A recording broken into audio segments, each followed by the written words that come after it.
On est toujours ensemble sur Médian TV. Merci de nous rester fidèles. Tout de suite, place à l'invité de la rédaction. Plus de la moitié du produit intérieur brut mondial dépend des ressources naturelles. Et pour le secrétaire général de l'ONU, la communauté internationale doit placer la santé de la planète au cœur de tous les plans et politiques. Il s'exprimait hier par visioconférence à l'occasion de l'ouverture de la 5e session de l'Assemblée des Nations Unies pour l'environnement.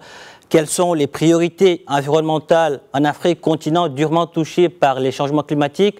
Pour en parler, je reçois ce matin la directrice Afrique du programme des Nations Unies pour l'environnement et ancienne ministre de l'Environnement du Bénin, Madame Juliette Biao Koudenoupo, en direct de Nairobi. Bonjour et merci d'être avec nous ce matin sur Médian TV Afrique. Bonjour, c'est vraiment un réel plaisir, un honneur d'être ici avec vous aujourd'hui pour parler de ces questions très importantes, non seulement pour l'Afrique, mais pour le monde entier. Plaisir partagé. Alors, dites-nous en quoi cette Assemblée générale des Nations Unies pour l'environnement diffère-t-elle des précédentes? Quels sont les enjeux face à la crise sanitaire et économique mondiale actuelle? Merci. D'abord, je commencerai par dire que l'Assemblée des Nations Unies pour l'environnement est l'instance suprême de prise de décision sur les questions environnementales et aussi sur les lois internationales au niveau mondial. Alors, on en est à la 5e session et cette session est particulière de par même le contexte dans lequel elle se tient. Et vous tous, vous conviendrez avec moi que la pandémie du Covid constitue aussi l'un des principaux éléments de ce contexte-là. Pourquoi? Parce que ça a quand même quelques implications en termes du format même de l'Assemblée, mais aussi des principes retenus par les États membres compte tenu de cette situation particulière. Alors, les États membres, compte tenu de la pandémie du Covid, ont convenu d'une approche à 2 étapes. La première, qui est connue sous le nom de UNEA 5.1, qui se tient en ce moment et qui s'achèvera aujourd'hui. C'est prévu du 22 au 23 février. Il s'agit d'une session virtuelle. Alors, cette session virtuelle, bien entendu, n'offre pas l'occasion aux États membres de pouvoir discuter des questions de fond et de pouvoir négocier. C'est pour ça, cette première étape ne traitera que des questions urgentes, procédurales et administratives, notamment l'adoption de la stratégie à moyen terme de l'UNEP, du Programme des Nations Unies pour l'environnement. Elle a été d'ailleurs adoptée hier, ainsi que le programme de travail et puis le budget. Mais cette session en ligne aussi a offert l'occasion du vernissage de la publication de l'UNEP qui est intitulée « Faire la paix avec la nature ». Cette session virtuelle a également permis aux États membres de participer à un dialogue de haut niveau. Et ça se passe en ce moment où je parle avec vous. Un dialogue de haut niveau qui permettra vraiment de définir la contribution de la dimension environnementale dans l'atteinte des objectifs de développement. Et enfin, cette session en ligne offre également l'occasion pour les États membres de discuter déjà de la préparation du 50e anniversaire du Programme des Nations Unies pour l'environnement qui sera vraiment, qui se fera sous le leadership du Kenya qui abrite cette institution. D'accord. Alors comment la pandémie de Covid-19 a-t-elle remis sur le devant de la scène l'urgence d'agir pour l'environnement? Je vous remercie. Écoutez, la pandémie du Covid-19 a vraiment révélé et exacerbé les défis économiques, sociétaux et environnementaux dans tout le monde entier et particulièrement en Afrique. Les répercussions de ces bouleversements à grande échelle provoqués par le Covid-19 vont se faire ressentir encore pendant de nombreuses années. Il est même prévu qu'en Afrique, le Covid va affecter la capacité des populations africaines à gérer et à utiliser les ressources naturelles. Et cet état de choses vient encore créer plus de pression sur les ressources naturelles qui, comme vous le savez, constituent vraiment la fondation de l'économie africaine. Alors, le Covid-19 a été vraiment reconnu comme un signal que la nature lance à l'humanité. D'ailleurs, la directrice du programme des Nations Unies pour l'environnement, Mme Inga Anderson, l'a bien noté, et je cite, « La nature nous envoie un message en ce qui concerne la pandémie de Covid-19 et le changement climatique. » Fin de citation. Elle poursuit en observant que la transmission des maladies des animaux vers les humains, entendez les maladies zoonotiques, vont augmenter tant que la destruction des habitats vont se poursuivre. Et donc, le Covid-19, en fait, a fait ressortir le lien entre l'environnement et la santé humaine. Il est clair que l'un des éléments fondamentaux pour pouvoir contrer le Covid-19, c'est bien la dimension environnementale. Et ce lien entre la dimension environnementale et la santé humaine est ressorti clairement en ce sens que le Covid nous a permis vraiment de nous rendre compte de nos fragilités.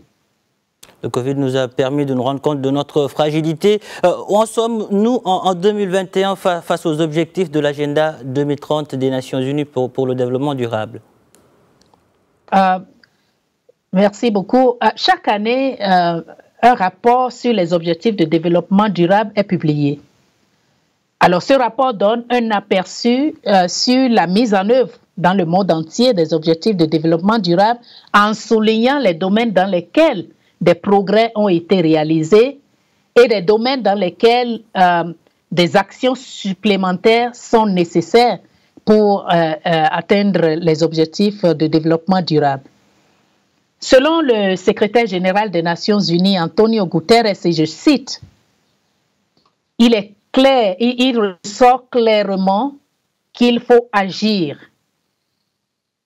d'une manière plus approfondie, rapide et ambitieuse pour pouvoir provoquer la transformation sociale et économique nécessaire pour l'atteinte des objectifs 2030.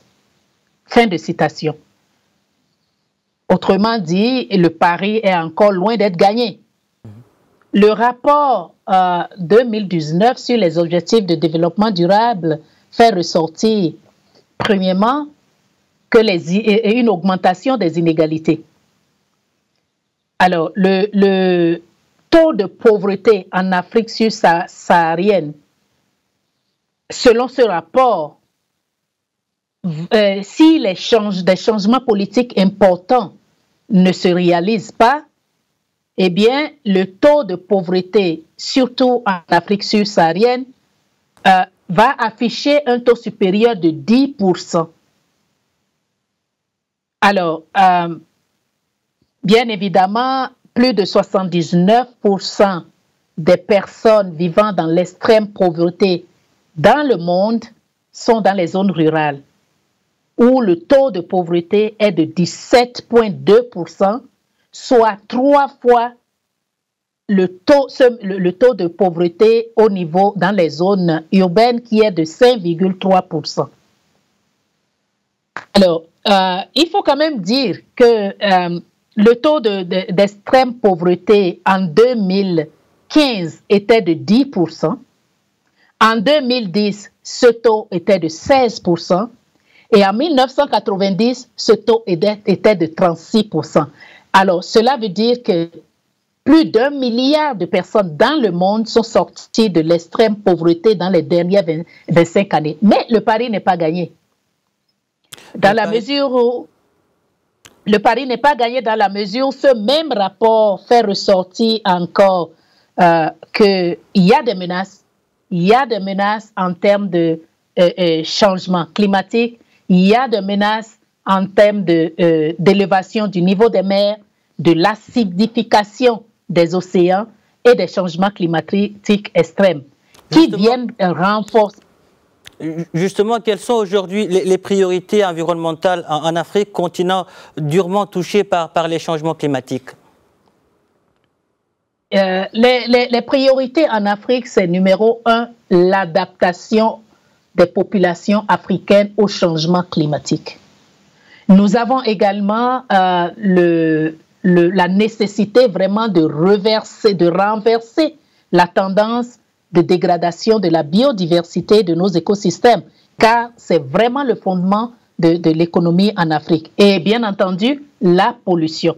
Il faut lutter contre la pollution, il faut lutter contre les déchets chimiques toxiques, il faut limiter les déchets, le déversement des déchets toxiques en Afrique, et c'est à travers la mise en œuvre efficace de la Convention de Bamako sur l'interdiction en Afrique, de l'importation en Afrique des déchets toxiques et le contrôle des mouvements transfrontiers des déchets toxiques et de leur gestion en Afrique. Donc, cette convention, la mise en œuvre de cette convention devient vraiment incontournable pendant qu'on parle de la relance économique après la pandémie du Covid. Et c'est avec plaisir que nous avons accueilli la nouvelle selon laquelle le Maroc a rejoint la Convention de Bamako. Justement, le Maroc vient de rejoindre la Convention de Bamako sur la gestion des produits chimiques en Afrique. Qu'attendez-vous comme apport du Royaume, d'autant plus que la Convention va contribuer à la réduction des effets néfastes de la pollution en Afrique comme objectif de la stratégie à moyen terme du programme des Nations Unies pour l'environnement? Et bien entendu, ce qu'on attend du Maroc, c'est ce qu'on attend de tous les autres pays qui ont déjà ratifié la Convention. C'est-à-dire que ça devrait s'exprimer immédiatement dans les politiques. Dans les politiques, ça doit s'exprimer dans les instruments légaux au niveau du Maroc, mais aussi il faut que le Maroc, on attend que le Maroc puisse continuer de jouer vraiment ce leadership dans la coopération régionale. Le Maroc en fait beaucoup et je suis sûre que le Maroc va vraiment rallier encore plus les autres pays dans cette lutte contre les déchets toxiques. Qu'est-ce qui vous fait dire aujourd'hui que le Maroc est devenu un acteur incontournable dans la lutte contre le réchauffement climatique? Lorsque nous voyons tous les progrès que le Maroc a réalisés dans le domaine des énergies renouvelables, on peut le dire sans se tromper que le Maroc est vraiment sur la bonne voie. Prenons par exemple la Convention de Stockholm sur les produits pesticides et organiques.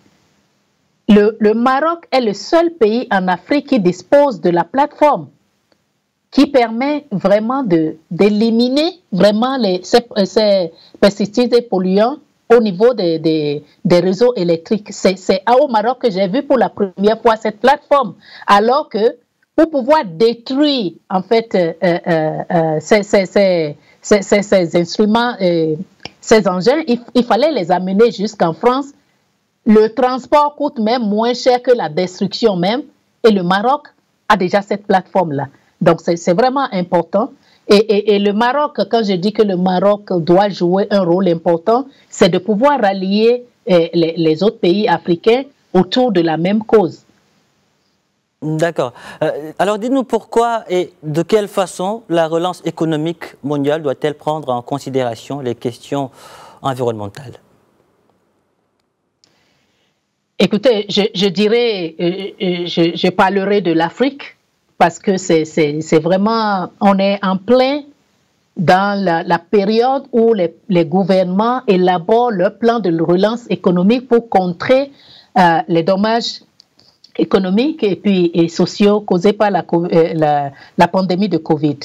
En Afrique particulièrement, les ministres africains de l'environnement ont adopté au cours de leurs assises de décembre de l'année dernière un programme vert de relance de l'économie en réponse aux effets, aux impacts sociaux et économiques de la pandémie du Covid. En fait, il s'agit vraiment d'un programme innovateur qui vraiment essaye de renforcer les initiatives en cours dans le domaine de l'économie bleue, l'économie verte et puis des changements climatiques. Toutefois, il y a la possibilité vraiment d'aller vers des interventions nouvelles tant qu'elles sont innovatrices et qu'elles peuvent apporter des changements transformateurs vraiment conséquents. Alors, c'est un programme en fait qui propose des actions urgentes et immédiates, mais des actions à court et à moyen terme, mais aussi des actions transformatrices plus à long terme qui viennent surtout dans le domaine de l'économie verte, dans le domaine entrepreneurial, mais aussi dans le domaine de la création des emplois au niveau africain. Donc ce programme, il a été d'ailleurs présenté hier lors de la session plénière de la 5e Assemblée des Nations Unies pour l'environnement, la phase virtuelle. Juliette Biao Kodenepo, merci d'avoir répondu à nos questions. Je rappelle que vous êtes la directrice Afrique du programme des Nations Unies pour l'environnement et ancienne ministre de l'Environnement du Bénin. Merci, merci. Ça a été un plaisir de vous avoir ce matin sur Médian TV Afrique. C'est moi qui vous remercie. C'était vraiment un réel plaisir. Merci. Voilà, c'était tout pour l'invité de la rédaction, un entretien que vous pouvez retrouver sur notre site www.medianews.com. On marque une pause et on se retrouve dans quelques instants.